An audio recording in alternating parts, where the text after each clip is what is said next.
Today I'm going to show you how the PO-20 sounds are different than other pocket operators.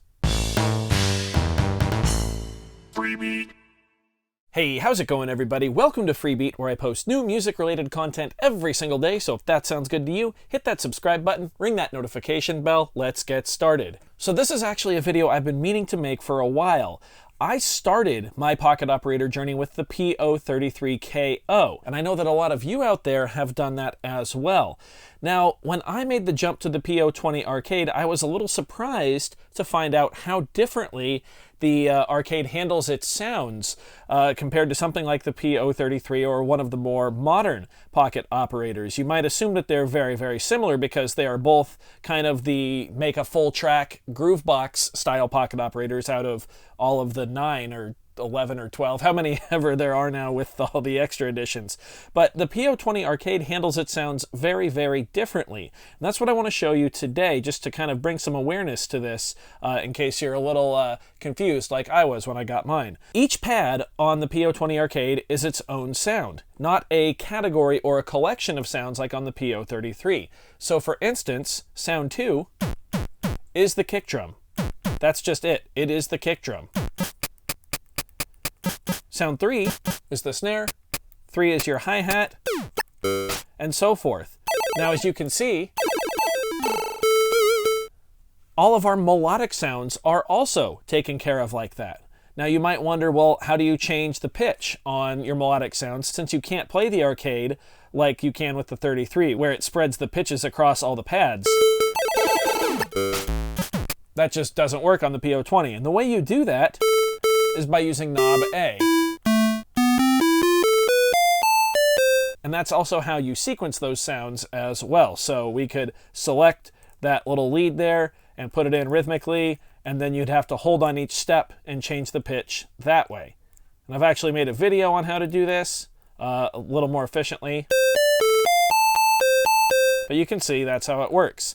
Now, if there's a percussive sound, like that kick drum or the snare or hi-hat we were talking about, you can't change the pitch of those.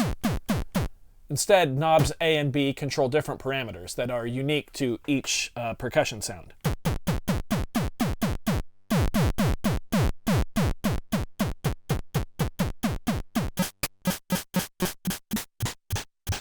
Now, while this might sound like a downside because you have a lot less different sounds to work with, in my opinion, it's actually sort of an upside because it means you get true polyphony between all of your drum set components. So we've got our bass drum right there, hi-hat, and snare.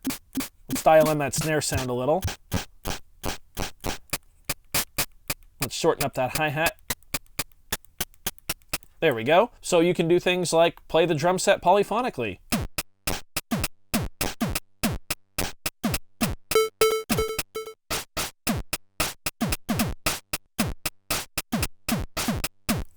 I like to use sound number 8 as my snare drum, a little more than the number 3. But you can hear we've got the hi-hat and the kick at the same time. You can't really do that on the PO-33 without sacrificing a track. So while the PO-33 has 4 tracks as its limit, the PO-20 arcade really has, up to 16, I guess, technically. There's a few sounds that cancel each other out, but nothing like a 4-track limit. So to demonstrate this, let's sequence a pattern real quick. So let's select our kick drum and go ahead and sequence it 4 on the floor.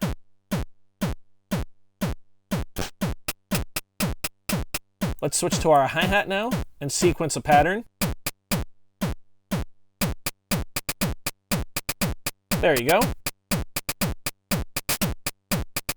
Little parameter lock there to open the hi-hat at the end. There we go, I guess in the middle technically. Let's switch to sound 8 for our snare drum. Put that on 2 and 4. Cool. So you can hear just like that, we were very easily able to program a drum pattern using 3 individual drum pieces. On the PO-33, we'd have to do that by either combining drum pieces into one sample, which has to be done externally off the PO-33, or by using two separate drum tracks, one for the hi-hat and then one for the kick and snare. So again, I'm not saying that either device is better, but they are two very different methods of handling sounds. That's not even touching on how the PO-20 Arcade handles its pitched sounds when it comes to the chord feature. The chord feature basically allows us to hold the chord button and then input between 16 different chord types, and then we can raise and lower the volume of those chords, and whatever those chords are actually dictate how the pitched sounds deal with their scale, which is kind of weird. So if I hold chord and press 9, I know 9 is A minor. That's just the only one I have memorized. So if we go to sound 1, which is our bass sound, that's going to be an A down low or an A up high. So let's switch to sound 1. Let's sequence the first 4 eighth notes here all down low. Then let's sequence these last 4 eighth notes all up high. Let's listen. Now if I change the chord, I believe 15 is a D. Let's change that. That must be E. Yeah.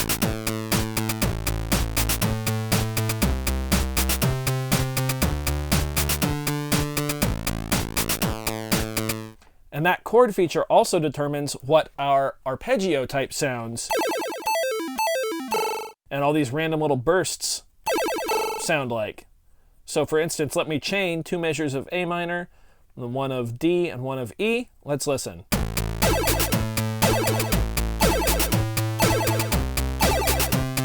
Hear it change?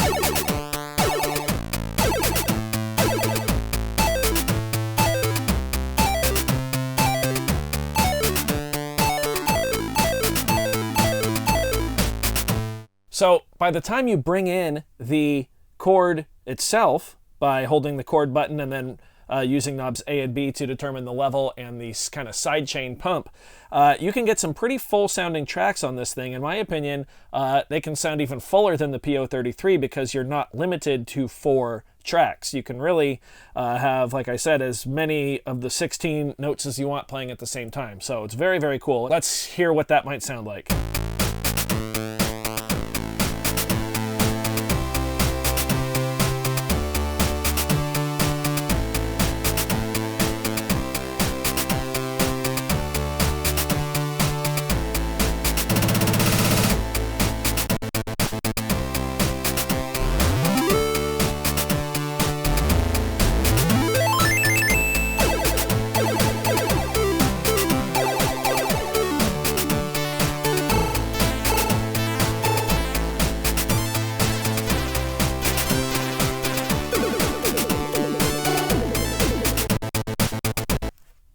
So there you go, just a little explanation of how the PO-20 Arcade handles its sounds a little bit differently than you might expect if you're used to some of the newer pocket operators. So I hope you guys found this one helpful. I do highly recommend the Arcade, by the way. It's an excellent pocket operator, and if you're into video game music and like classic arcade music, you can make some really awesome sounding tracks with this one. If you did enjoy the video, be sure to leave a like on it. If not, you can always leave a dislike. That's okay too. Doesn't hurt my feelings, just makes me try that much harder next time. Either way, be sure to hit that subscribe button, ring that notification bell. Thank you so very much for being here. Thanks for watching. We'll see you next time. Bye.